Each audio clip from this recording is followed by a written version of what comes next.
Moving to or from Arlington, Texas, whether you're relocating across town or across the country, here are 5 critical tips to make it affordable, fast, and stress-free.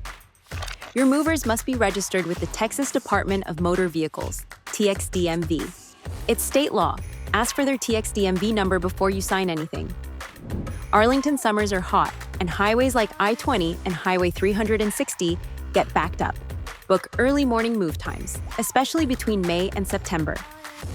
If you're moving into a complex near UTA or in an HOA community, ask about move-in restrictions, truck access, or reserved parking.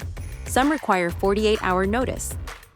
Cheap movers often give low verbal estimates, then upcharge later. Demand a written quote with all costs, mileage, and extra services included. Avoid third-party subcontractors. 3 Movers handles every step in-house, from packing to delivery, so your items stay safe and insured throughout. 3 Movers serves all of Arlington, from East Arlington to Dalworthington Gardens.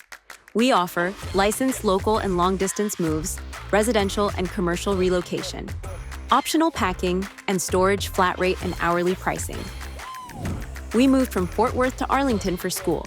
Everything arrived in perfect condition, and the quote didn't change a penny. Highly recommend. Need an affordable, trusted mover in Arlington, Texas? Get a free quote in 60 seconds at 3movers.com. Don't risk delays. Move smart.